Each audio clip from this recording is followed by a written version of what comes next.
And welcome back to the X Zone. I am Rob McConnell. We're coming to you from our broadcast center and studios in Hamilton on TV on the X Zone Broadcast Network, iTunes, iHeart, Talkstar Radio Network, Mutual Broadcast Network, Simul Radio, and Simul TV.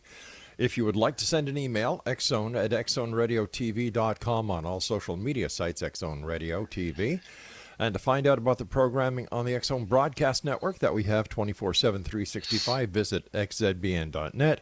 And for the X Zone TV channel on Simul TV, visit simultv.com. X Zone Nation, my guest this hour is Kenny FEDER. He is a professor of archaeology at Central Connecticut State University and the author of several books on archaeology and criticism of pseudo-archaeology, such as Frauds, Myths, and Mysteries, Science and Pseudoscience in Archaeology. His book, Encyclopedia of Dubious Archaeology, From Atlantis to Wayland Olam, was published in 2010. His newest book, Ancient America, 50 Archaeological Sites to See for Yourself, was published in 2017. He is the founder and director of the Farmington River Archaeological Project. And Kenny, welcome to the X Zone. It's a pleasure being here. Thank you so much for inviting me. It's a great pleasure.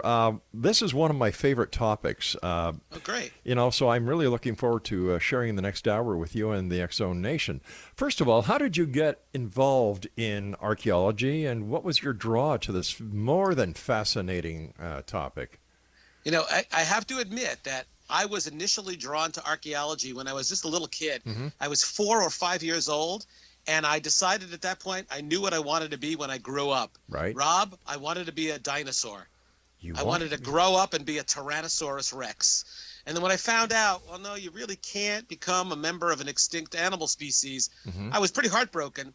But my parents were really good at fostering my interest in lots of things. Right. And so they when I was a little kid, they bought me books about dinosaurs, but also books about ancient Egypt and Native Americans. Wow. And that became kind of filtered through my little kid brain Mm-hmm. that I really like thinking about and reading about the past.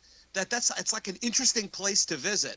And that's really when I began with this interest in dinosaurs and then ancient Egypt and Stonehenge. And I never actually wavered from that. I just have always been fascinated by the whole notion that here we are in the present and we can, in some sense, visit the past and learn about how past peoples lived. And it's been my career since the very beginning. How did you get into the field of archaeological frauds? Now, again, I always like to give a shout out to my folks for Mm-hmm. being really supportive of my interests. And I appreciate that.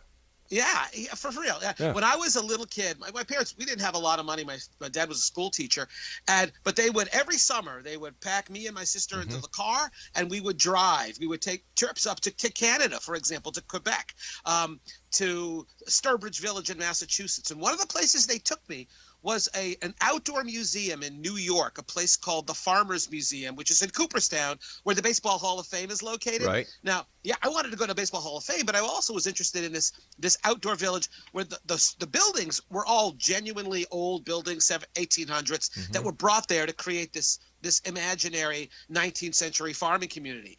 And I remember this really clearly, being a little kid, maybe I'm 9 or 10 years old, and seeing attached to one of the barns and one of the farms, there was this little lean-to, and under the lean-to was this 11-foot tall giant man of stone. Was he petrified? Was he a sculpture?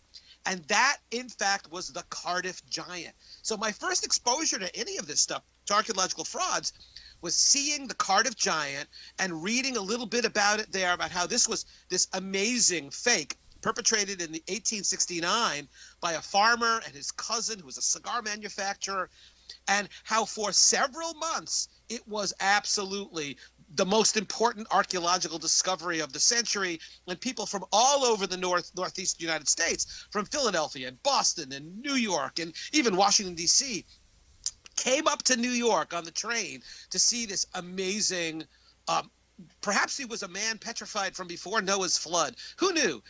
It was only several months later that the perpetrators of the whole thing admitted, well, they had a sculpture made in Iowa. They had moved the sculpture to New York. They had buried it for a year. And then given the high sign, the farmer had hired a couple of guys to dig a well on his property. And the well diggers found the remnants of this man turned to stone. And within a very short period of time, they had erected a circus tent, and they were charging people 25 cents a look. And again, thousands of people congregated on this little sleepy farm to see the Cardiff Giant. It got so popular. I mean, the story is just bizarre. It got so popular that the famous circus impresario P.T. Barnum actually offered the farmer, whose name was Stub Newell, $30,000 to purchase the giant. $30,000 in 1869 translate that into the modern dollar. It's probably $750,000. And the farmer turned P.T. Barnum down and continued exhibiting the giant. They moved him to Syracuse, which was the nearest town. Mm-hmm. So it's just scientists. People like O.C. Marsh, who is affiliated with the Yale Peabody Museum and is one of the most famous paleontologists of the 19th century. He went and saw this thing, the Cardiff Giant, and he said, well, this is a humbug. This is made out of stone. This is a sculpture. But it didn't make any difference. People wanted to believe. P.T. Barnum's solution, by the way, to the fact that the challenge posed by Stub Newell's refusal to sell him the giant, P.T. Barnum went ahead and had a fake giant made. Now, follow that, right? A fake of a fake. It's a fake of a fake, right? I know a double negative makes a positive. I don't think a fake of a fake makes it real. No. It's pretty hilarious. After a while, they actually took the real Cardiff Giant, the real fake, on the road. Mm-hmm. And by sheer coincidence, he was in Manhattan at the same time the circus was in town. And P.T. Barnum's fake Cardiff Giant outdrew the real Cardiff Giant. He sold more tickets because he was a better marketer of it. The famous author Mark Twain thought this was so hilarious. He actually wrote a short story called The Ghost Story. And listeners, go and find that online. It's short and it's very, very funny, about a gentleman who finds himself in this old seedy hotel in Manhattan. Unbeknownst to him, the Cardiff Giant is being displayed next door, and the ghost of the Cardiff Giant comes into his hotel room begging that somebody please, I am doomed to haunt the halls of this hotel until somebody reburies my body across the street. And the joke was on the Cardiff Giant. He was haunting the wrong one. Instead of haunting his actual remains, he was haunting P.T. Barnum's fake. Well, when you're a kid and you read this bizarre story and hear about this bizarre story and actually see the remains of the real Cardiff Giant, it just stuck in my head forever. And then when I began teaching archaeology, it just seemed like a really good story to bring up to students, and they responded so positively. And then they began asking me about, what about other stories? What about Piltdown Man? What about Atlantis? What about the Mound Builders? And after a very short period of time, it became a course. And then when I teach a course and there aren't any good books available, I say, well, what the heck? I might as well write my own book. And that was as far back as 1990. And that book, The Frauds, Myths, and Mysteries, the book we're talking about, is still in print. And in fact, it will be going into its 10th edition sometime next year. So clearly I touched a chord. People like to hear these stories. Whether they agree with my diagnosis or not, that's not really important. But they're interested in how these stories inform us about people's understanding of human antiquity. The stories about human antiquity, they have certainly bled into present-day society with urban legends, for example, the Mothman, and then Bigfoot, and the list goes on and on and on. Is this part of society? Do we need urban legends? Do we need mythology in our lives in order to sustain? Sometimes some people might call it sanity. I call it insanity. Well, it could be one or the other. Yeah. That's a really hard question to answer. Here's the way I'll answer it. I don't know if it's maybe the answer is yes. Every society has these stories or myths or legends that most people say, well, we're not quite sure if it's true, but they're interesting things, right? They're cool things to talk around a fire when you're out camping. They're cool stories to tell when you've lost power and there are nothing but candles in your house. And they're cool. They certainly generate a reaction about the Mothman or extraterrestrial aliens kidnapping people, and it's like, well, is the evidence there or not? They're interesting things to talk about. My attitude about these stories is, hey, look, I'm a scientist. I am an archaeologist dedicated to studying what I think is the science of the human past. But if people become interested in knowing about human antiquity on the basis of these stories that maybe I would disagree with, that's okay. Kenny, stand by. We've got to take our break. I'm sorry, these are hard breaks. I can't get out of them. No problem. Kenny FEDER is our special guest, Exonation. If you'd like to find out more about Kenny, visit his site, ccsu.edu/faculty/FEDER, and that's FEDER. This is the X Zone. I am Rob McConnell. We'll be back after this break. Don't go away.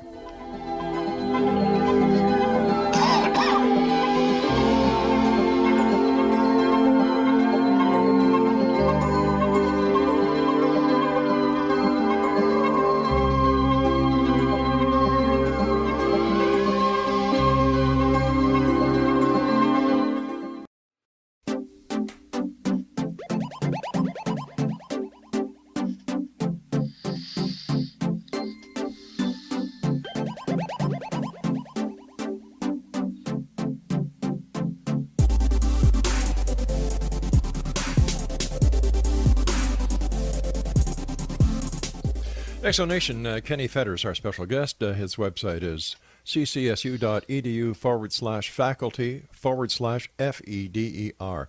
Kenny, I had to stop you. We were talking about, myth, urban legends in today's society. So please continue.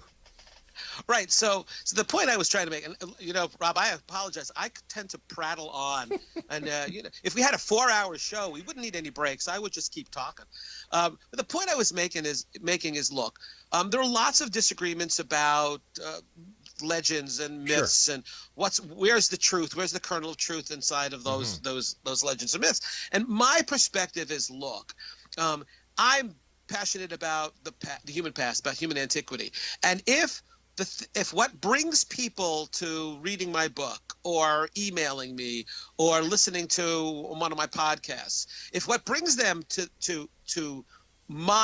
me as a source is a myth or a legend, that's okay. That's really fine. And we can have a disagreement about what the significance of all that stuff is. But basically what I'm going to give you is, this is what we know based on the physical, material, archaeological record. This is what we have actually found, and this is how we interpret it. And if that brings, if the myths and legends and the stories and the cable TV shows, if that's what brings them to me, I'm fine with that. That's really okay. And then we can have a conversation about how we know what we know in science, whether we're talking about ancient aliens or Bigfoot or pre-Columbian visitors to the New World, because archaeologists deal with that all the time. We have methods that we have built upon for more than a century, and we love talking to people about this stuff. Let me ask you, what is your all-time favorite archaeological fraud that you have investigated? Yeah, there actually are several answers for that. Give me the top two. The top two, Cardiff Giant, which I've already spoken about, and this other one is a recent one. It is the Black Dragon pictograph that's in Black Dragon Canyon, which is in Utah. And I think that's one of my favorites because it's just so beautiful. The whole area, the San Rafael Swell, is just red and white and tan rocks intersected by lots and lots of canyons. And Native Americans have been there for thousands and thousands of years, and they have left behind a record of what we in the modern world would consider art. That's probably part of ceremonies, part of religious traditions. And the one I'm referring to here has 4 years. It's this beautiful piece of rock art. It's a painting that's probably 1,000 or 2,000 years old. And at first glance, it looks like a pterodactyl. And I'll admit that if you just look at the outline of it, it looks like a pterodactyl. Pterodactyls have been extinct for tens of millions of years, and yet the artwork is only a couple of thousand years old. How could Native Americans paint the image of a pterodactyl on a canyon wall in Utah? Good question. Absolutely, right? Did pterodactyls live much more recently than we think? Did Native Americans, were they in North America much longer ago than we think? And here's where simple things like modern technology allowed us to answer the question, allowed the researchers who actually studied this to answer the question. And it's something as simple as using infrared cameras. It's something as simple as using D-Stretch, which is a very well-known piece of software for enhancing photographic images, especially rock art images. Yeah. When you find out that if you look at most rock art over years, it erodes, it weathers, and it's sometimes hard to make out the entirety of the image. When you use modern technology, modern camera techniques, modern software to enhance that image, it turns out that there's not one single animal, a pterodactyl. There are 5 different images that our mind seems to push together into this strange looking, maybe it's a pterodactyl, maybe it's a bat, maybe it's an eagle. But in fact, it's none of those things. It's a couple of people standing up. It's a bighorn sheep. It's a big snake with its mouth open wide. And so that's not so much a fake. What it is a misinterpretation of a piece of rock art. And so I don't think, for me, that it doesn't lose any of its allure, any of its magic. We're still looking at human beings 2,000 years ago, 1,000 to 2,000 years ago, conveying onto this rock canvas images that were important to them as part of their ceremonies. And maybe we'll never know exactly what it meant to them, but we know that, you know what, it's not a pterodactyl. That's our mind kind of imposing that pterodactyl image over the rock art. Apparently, according to doctors that we've had on the show, what happens is the mind sees an image and then it tries to put all the pieces together on its own without actually understanding what the image is, but it figures, okay, this is what it should look like, and bang, bang, bang, and away you go, and the person gets that image in their mind, and from there on, the story goes. So how do you, as an archaeologist, go out and say, listen, guys, this isn't the way it is. Here's the truth. This is how I found it. This is where the evidence lies. Rob, that's a really good question, and I'll tell you why. A lot, and I'm gonna criticize my profession a little bit here. A lot of archaeologists want to ignore that stuff.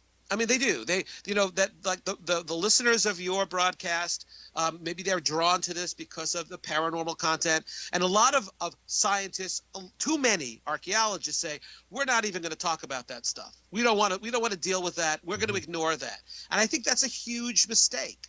For my money, I want to engage people. I want to, and when we walk away friendly and we don't agree, we disagree, that's really okay. That's right. That's part of the process. It doesn't bother me at all. I will tell you, Rob, every once in a while I'll get an email where I have kind of a potty mouth, but sometimes I blush at the words they use in the subject line. I go, well, that's not an invitation to a conversation, actually. But I think, listen, I do this podcast called Archaeological Fantasies with Jeb Card and Sarah Head, and we confront these things head on. My book, my Archaeological Frauds book, is out there expressly because, hey, look, there's a lot of misinformation out there. There are a lot of opinions.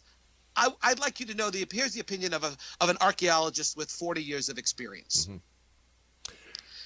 So having the opportunity of having an archaeologist on my show with 40 years of experience, there you go. what is your take on all the different claims of Atlantis?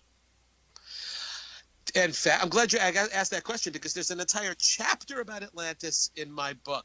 There's a lot in the Frauds book. There's a lot of misapprehensions, a lot of misinterpretations, misrepresentations. The deal with Atlantis is, look, the first time that shows up anywhere, the story of Atlantis, is in Plato, and it's about 350 BC. So about 2,500 years ago. And Plato was not a historian, not an archaeologist. The guy's a philosopher. And he uses the story of this incredibly powerful ancient civilization as a metaphor. When people ask me about Atlantis and say, well, listen, Kenny, how do you explain the fact that Plato talked about Atlantis, the perfect society? I say, well, you got to go back and read the story. The perfect society in the Atlantean dialogues, the Timaeus and Critias, it isn't Atlantis.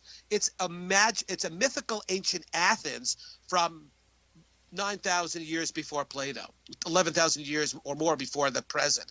And in his story, Athens is living they have the perfect society. In fact, when I tell my students that I use this all the time, if you think about the actual Atlantis story, it's a story about a large, very powerful, economically wealthy, militarily advanced, technologically advanced super civilization that wants to take over its known universe, but they're evil. They've gone bad, and the only thing standing in their way is a small ragtag group of folks who are living the right way of life. In other words, I don't know, the Force is with them. The story of Atlantis is told by Plato is just an early version of Star Wars. Atlantis is the evil empire in the story. They're the ones who have strayed from their godly ways. They've become greedy and pernicious and militaristic, and the only thing stopping them from taking over the world, and in Plato's mind, the world was Europe and Northern Africa. Right. The only thing standing in their way are these folks in Athens who are not militarily powerful, and they're not economically wealthy, and they're not technologically sophisticated. But you know what? They're living a good way of life, and they're able to defeat Atlantis. And of course, then the gods destroy Atlantis entirely, conveniently, so you can never find it. It's under the Atlantic Ocean. Plato did that on purpose. Plato was well aware of what he did. Philosophers have long studied Plato and said, okay, he made up this story. Maybe it was based on some true stuff. Maybe it was based a little bit on the volcanic eruption on Thera that damaged the Minoan civilization long before Plato was writing. So maybe there are these true elements, as fiction writers do that all the time, but that essentially his job was not to tell a history, it was to teach a lesson about what happens when civilizations become greedy and rich and aggressive and territorial. They ultimately fall because the gods are angry at them. So it's all a bunch of bunk. But here's the thing. I don't consider the Atlantis story bunk. It teaches a valuable lesson. But like fiction writers make up stuff all the time to help them get their point across. Right. So an ancient, very powerful civilization 11,000 years ago in the middle of the Atlantic Ocean. Nope. There's no geological evidence for it. There's no archaeological evidence for it. And there's no historical evidence for it. So that's what we're going on. All right, stand by. We've got to take our news break at the bottom of the hour. X-Zone Nation. Kenny FEDER's our special guest this hour. His website is ccsu.edu/faculty/FEDER. This is the X-Zone. I am Rob McConnell, coming to you from our broadcast center in Hamilton, Ontario, Canada. And Kenny and I return on the other side of the news to further talk about the strange, the weird, the unknown, and a lot more. Don't go away.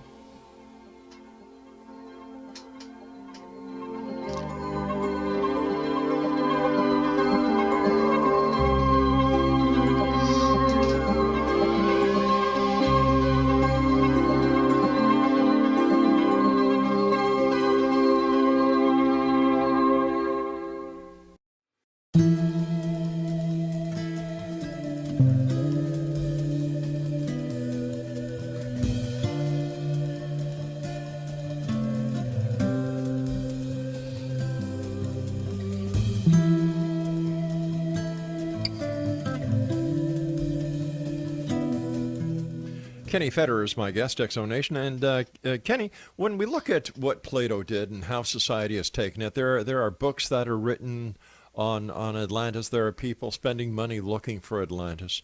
How has the internet sparked and fed and fueled the fraudulent archaeological business?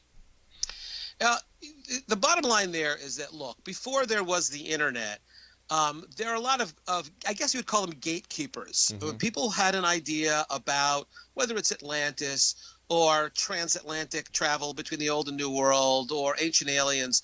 Before the internet, there, at least for publications, for most journals, for most publishers of books, there's this gatekeeper, right? And so they're you send them a manuscript and they're gonna send it out to folks and say, does this make any sense? That's what happens if I write a book. The publisher doesn't just say, "Oh, Kenny FEDER, we're going to publish his book." Mm-hmm. They send it out for review. So there are ways of filtering out stuff that maybe isn't properly done, doesn't make any sense, that there are strong arguments against it. And the internet is great for allowing everybody a say, but there's a drawback to that. And what that drawback is, there really aren't any gatekeepers. So anybody can have a website, anybody can say whatever they want on the internet, and that's okay. But it also means that folks have to be careful about what they read and what they take away from what they read. And the bottom line for all of that stuff, look, if you read something on the internet, if it's something I've written or something that any one of a host of other people have written, the question to ask is, all right, does this follow logic? Does this make sense in a scientific sense? If that's what you're looking for, if you're looking for evidence and proof, is the evidence sufficient? Is the proof sufficient? Are other sources cited? Are alternate opinions or alternate hypotheses considered? And that's not just for a fringe website, that's for any website. And everybody in that, and you're kind of on your own of trying to figure that out. What I tell folks always is, look, merely because I have a PhD in anthropology and an archaeologist, and I've been doing this for literally 4 decades, that doesn't mean I'm always going to be right. And it doesn't mean that somebody who's not done any research, who hasn't really done the work, is always going to be wrong. But from a statistical perspective, when you go online on the internet, if you see claims made, for example, on an accredited museum site or a university site or somebody who has a lot of experience, statistically, the odds are better that is going to be correct, that will be the most reasonable explanation for a particular mystery. And that somebody who doesn't have the background, who hasn't done the research, no field work, didn't go through the process of training, they're not always going to be wrong, Rob. I admit that. But the odds of them being right and showing all of the scientists with all the work done are going to be wrong. The odds are lower. It's not zero. Let's make that real clear. But that's one of the issues about the internet, is that it's sometimes really difficult to know, all right, this is a really interesting interpretation of this piece of rock art, or this is a really interesting interpretation of this archaeological site, but how do I know if it's legit? And again, it's common sense is what you have to apply. You see, I call the internet the largest septic tank that God and mankind has ever created, because there's more crap in it than anything else. But there's so much good stuff as well. You take the good with the bad. As a professor I know used to say, you got to keep an open mind. Like it's like an open mind. But when you keep a really open mind, you're going to get a lot of garbage thrown into it. Sure will. But you got to be able to you have to internally, you have to have some internal system of filtering out the stuff that doesn't make any sense from the stuff that does. And for me, what makes sense is we've got authentic archaeological artifacts in stratigraphic context with legitimate, good, solid dates, with stratigraphic profiles and proveniences taking and a whole bunch of other stuff that confirms in my mind, okay, that looks legit, even if the results are something that surprised me. And I love being surprised. You talked briefly about ancient aliens or ancient astronauts. Yeah. Are they real? I've met Eric von Däniken, and I've hosted a lecture and seminar in St. Catharines going back to the I think it was 1997 or 1998. Eric von Däniken came over, and his friend at the time was Georgios Tsoukalakis, who now does the Ancient Aliens TV show. And I watch that and I say, what are you guys talking about? Yeah.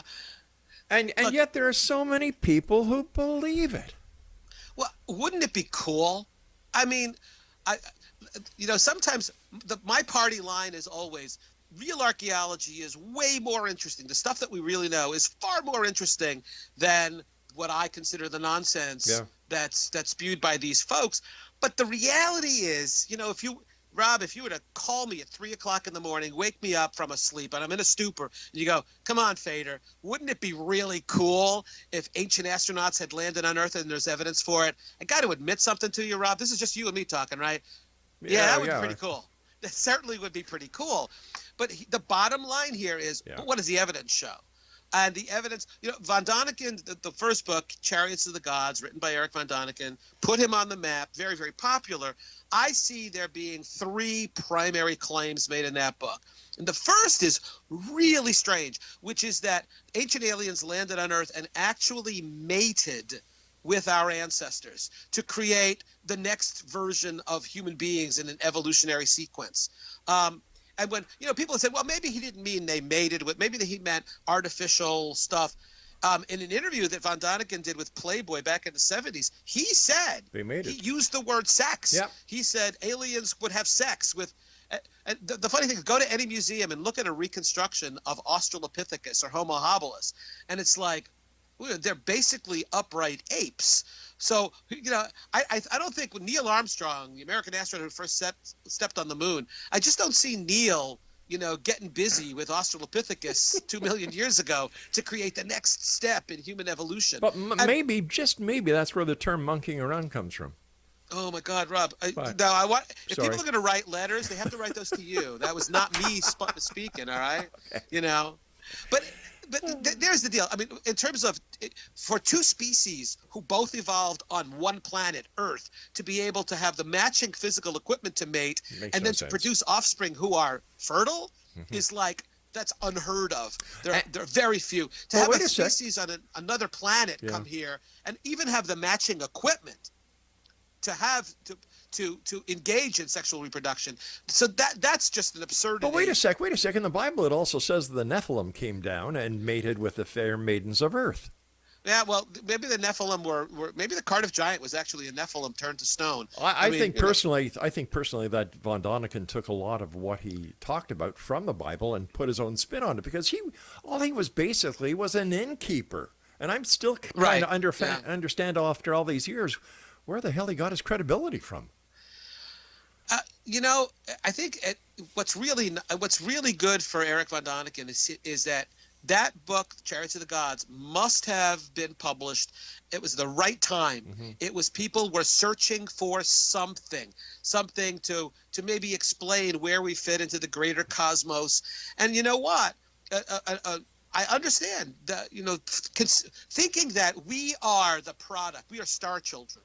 We are the product of mating between very advanced super civilization, and maybe we are this nursery, and they're watching over us, and they're not going to let us die in a nuclear holocaust. They're not going to let us destroy the planet's environment, because there's an argument that for a lot of people, ultimately the ancient aliens are like God. They have godlike powers, and von Däniken is really upfront about that, and so is Tsoukalos about in all the religious texts of all the cultures, when they talk about the gods coming down from the sky, really what they're talking about are ancient aliens who have these powers that are so amazing that to primitive people they seem godlike. They're magical.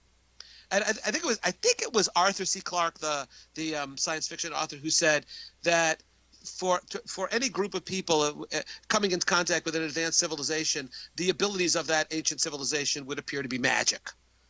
And I get that. So there's the argument from both sides that either, the ancient gods of every civilization are actually aliens, or maybe that's why people embrace this, that there is this power outside of us. And it's not necessarily the God of the Bible, but these creatures have these godlike powers, and ultimately are looking out for our best interests, because we are, after all, partially them. We are related to them. We are their children. We are their creation.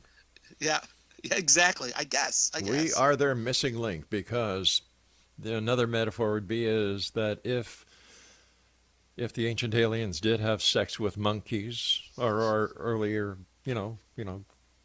monkeying around and so on, that would also explain a family tree, I guess. We've got to I know, I'll take the blame on that one as well, Kenny. There you go. We've got to take our final break. Kenny FEDER is our special guest this hour, XO Nation, www.ccsu.edu/faculty/FEDER, and he's the author of Frauds, Myths, and Mysteries.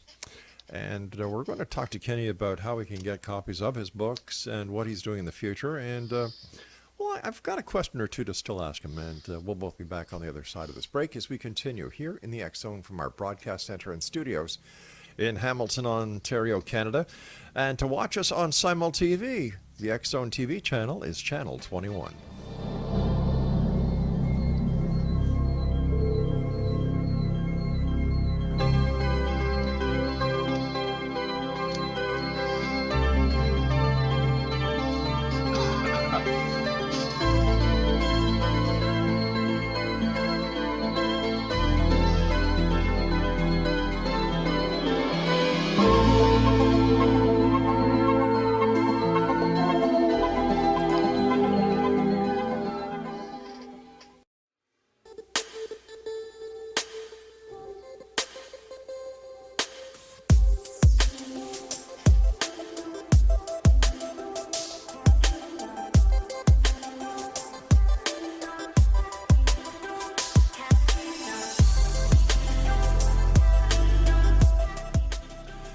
Kenny FEDER's our guest. His website is ccsu.edu/faculty/FEDER. First of all, Kenny, thank you so much for coming on the show. It's a great pleasure talking to you. This was a pleasure. This was so easy to do. And I love talking about this stuff, as you can tell. It was my pleasure. I can tell, and I certainly do appreciate the work that you've done over the years, and congratulate you on all the books that you've written. And we look forward to having you on the show again in the future to help us discern fact from fiction.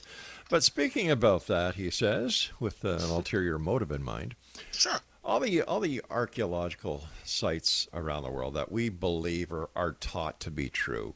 And not only that, but let's take a look at history.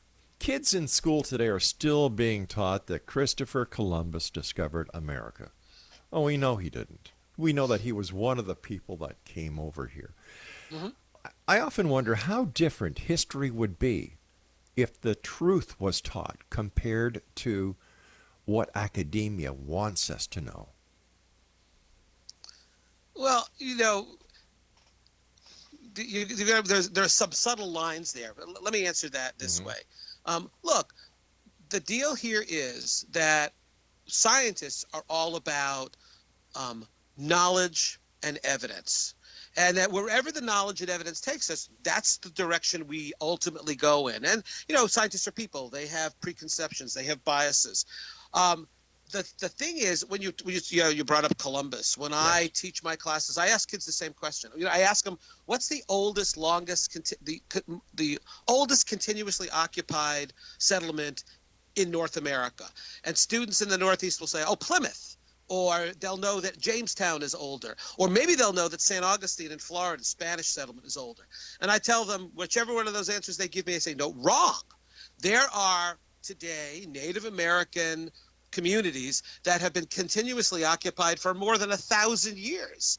And we ignore that. We forget that. And that's an issue. When I teach about the mound builders in the American Midwest, you're right, Rob. That's something that we want to get that word out, but kids don't hear about it in elementary school. They don't hear about it in high school. And when I ask kids in my classes, have you heard about the Mississippians? Have you heard about the city of Cahokia, a city of 30,000 people along the banks of the Mississippi River that dates to maybe 1200 AD and 1300 AD? Have you heard about that? The first Native American city north of Mexico, and most students say we never heard of that. And that's a real problem, and getting the word out. And that's not academics trying to hide the truth. That's academics like me bemoaning the fact that not enough time is spent in high school history classes and social studies classes to get those stories out about what historians and archaeologists actually know about the past, about antiquity. And that's a real struggle. It's a constant struggle, and it's kind of a never-ending struggle. But you know what? We're fighting the good fight, and students of mine then go on to careers in archaeology or in social studies. They go out and teach in high schools, and they're the generation that is, I think, going to begin to flip the story so that what we really know about the past is shared with students in secondary schools, and they won't be ignorant about what archaeology and history actually does tell us about the human past. In your opinion, what is the most significant archaeological find of the 20th century? Wow. that's so difficult. 'Cause there are like, I have 20 different answers. You know, Rob, that's like asking me, so Kenny, you have 3 kids. Which one do you like the best? Which one's your favorite kid? Now, since none of them are going to listen to this, I could tell you, but I'm not gonna. So the most significant of the 20th century. Yeah.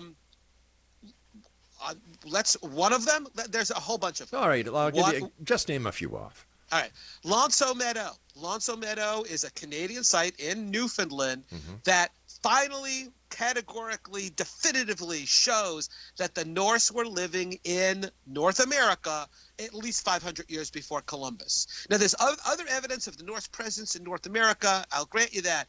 But until early 1960s, and the Ingstadts, the team led by Anstein Ingstad and Helge Ingstad, found Lonceau Meadow and excavated that, and they found bronze artifacts, and they've got radiocarbon dates. That was a game changer for archaeologists, because we no longer were talking about, well, we think the Norse were here, and we read the sagas, and that seems to indicate, this is what archaeology lives for. Direct, physical, definitive evidence that what we thought before is either false or, wow, what we thought before but we weren't sure about, absolutely true. So that's a super important discovery in the 20th century. The discovery in Egypt along the Nile of Hierakonpolis, which was a place where a pottery baron lived. This is before the pharaohs. But it shows how that site grew. Power was concentrated in the hands of these people making pottery. And eventually that led to the earliest pharaoh.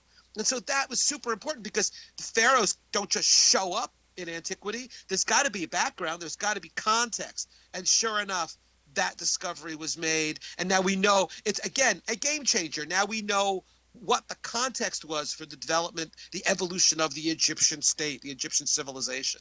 And I think that virtually every world area has evidence like that. If we look at Africa, the discovery just within the last year of fossil remains of crania that look just like yours and mine, Rob, and that are 300,000 years old. When I began teaching in the late 1970s, my party line was that the oldest evidence of anatomically modern Homo sapiens, people looking just like us, maybe that's 40 or 50,000 years old. Now it's 40 years later, and when I go into that same class, I say, you know what? We now have very clear evidence in Africa that the first people who look just like us, at least 200,000 years ago, maybe 300,000 years old. That's remarkable. It also belies the conceit that, well, archaeologists are closed-minded and they never accept any new data. I'm here to tell you we do that all of the time. But again, the bottom line here, the gold standard is there good physical archaeological evidence to support these game-changing claims? And when it's there, Rob, I don't think we do it grudgingly. I think we applaud those changes. And when a new discovery is made tomorrow or next week, and I have to go back and change my frauds book, I'm happy to do it. Wow. One more quick question. Is there any archaeological evidence that there was a global flood as talked about in the Bible? My answer to that is no. But there's an explanation. Okay. It looks like if you lived in the area between the Tigris and the Euphrates rivers, those are the rivers in Mesopotamia, and those things flood unpredictably. The Nile floods regularly. You can set a clock to it. But the Tigris and Euphrates, it depends on how much snow there is in the snowpack up north. They flood unpredictably. And as far back as the 1950s, archaeologists working in that area discovered a flood deposit that was 11 feet thick. Now, understand, I live by the side of a river, and if we get a quarter of an inch of deposit in the spring when the river floods, it's a lot. 11-foot thick deposit of alluvium, of silt from a flood, along the Tigris and Euphrates. That, if you lived in that area, Rob, you probably thought the entire world is underwater. That flood didn't reach north, and we're not talking about Europe or Africa or North America, South America. It wasn't worldwide in the literal sense, but for the people living in that area, for their world, it may have seemed that way. And you know what? That may be the source of the flood story, which is older than the Bible. It's in legends of Mesopotamia that predate the Bible. And there's a version of Noah in the Utnapishtim, who was a Mesopotamian who was told by God to build a boat and to cover it with pitch. So that story is long-standing in that part of the world, and it may reflect an historical event that then gets included in these religious texts. One last one, I should say, because we're running out of time very fast. Stonehenge. Stonehenge is one of my favorite places in the world. And it's also a place where we learn new stuff all the time. Stonehenge was, in all likelihood, a 4,600-year-old version of a calendar for keeping track of the position of the sun on the horizon. I don't think there's any doubt about that the heel stone at Stonehenge is meant to demarcate the summer solstice, and you can look at the march of that sun across the horizon during the course of a year. And at Stonehenge, they built this giant timepiece to keep track of that. And now we know that people from all over Europe were buried at Stonehenge based on the strontium content of their bones. We know that some of the stones, the blue stones in the center of Stonehenge, came from more than 100 miles away in Wales, and we kind of know how they brought it there. We know that a couple miles away from Stonehenge is this large village where feasts were regularly happened, feasts, and probably where the people who built Stonehenge, the people who worshiped there, would gather at that site, and they would kill a bunch of animals, and they would have this gigantic feast to commemorate maybe the rising of the sun on the summer solstice. So it's a great, fascinating place. It shows the great intellect, intelligence, the genius of ancient people who, by the way, didn't need ancient aliens to teach them how to do any of that stuff. Listen, Kenny, we've run out of time for tonight. Quickly, tell our listeners where they can get your fabulous books.